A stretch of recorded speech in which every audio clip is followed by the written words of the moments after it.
আমরা ডাকসু নির্বাচনের মাধ্যমে এমন একটি ছাত্র সংসদ চাই যেটিতে কোনো শিক্ষার্থী তার ন্যায্য অধিকার থেকে যাতে বঞ্চিত না হয়।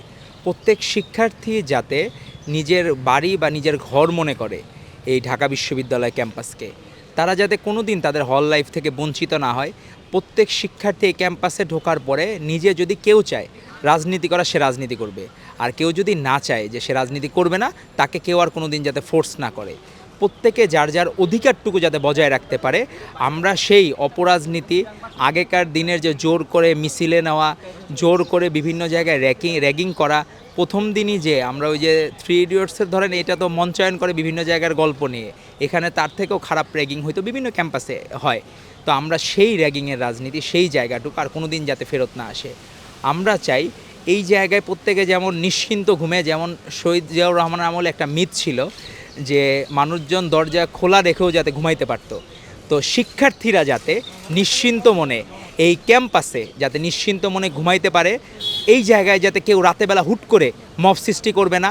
আবরার ফাহাদের মতো বুয়েটে যেরকম মারা গেছে একজন দেশপ্রেমিক আবরার ফাহাদ, সেরকম দিন যাতে আর কোনো দিন বাংলাদেশে না আসে, সেটি প্রত্যাশা থাকবে। আর ছাত্রদলের কমিটমেন্টের জায়গা হচ্ছে সেখানে কোনো দিন আর হল বাণিজ্য হবে না। এই জায়গায় আপনি দেখেন কোনো জায়গায় মাগনা খাওয়া, ফ্রি খাওয়া, কোনো জায়গায় মব সৃষ্টি করা, কাউকে ফোর্সফুলি প্রোগ্রামে নিয়ে যাওয়া, এই রাজনীতি কোনো দিন আর কারো করার সুযোগ নাই। আর ছাত্রদল এই কমিটমেন্টটুকু দিতে চায় যে তারা নেতৃত্বে আসলে এবং ছাত্র সংসদে জয়ী হলে এমন একটি পরিবেশ তৈরি করবে এই ঢাকা বিশ্ববিদ্যালয়, প্রত্যেকে যাতে নিজের ঘর মনে করে এই জায়গাটায়, এবং কেউ জবাবদিহিতার বাইরে না। আমাদের যদি কেউ অন্যায় করে প্রত্যেককে পানিশমেন্টের আওতায় কিন্তু আমাদের আনা হচ্ছে।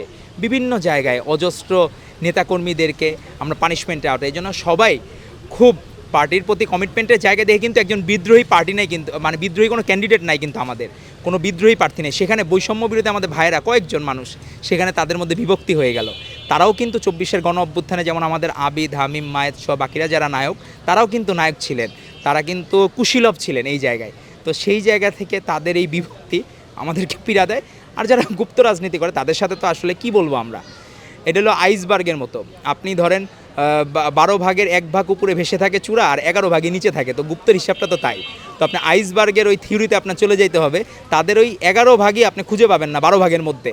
1 ভাগ দেখতে পারেন, সেটা তো আর দৃশ্যত না। তো আমরা আশা করব এই ক্যাম্পাসে সুষ্ঠু পরিবেশ ফেরত আসবে এবং সুন্দর একটি, আমাদের ভারপ্রাপ্ত চেয়ারম্যান জনাব তারেক রহমান রাষ্ট্র মেরামতের যে 31 দফা দিয়েছেন, তারই ধারাবাহিকতায় ছাত্রদল এমন একটি সুন্দর পরিবেশ তৈরি করবে যাতে সাম্য ও মানবিক বাংলাদেশ বিনির্মাণ করা সম্ভব হয়, এবং ইনশাআল্লাহ সুষ্ঠু নির্বাচন হলে ছাত্রদলের বিজয় সুনিশ্চিত।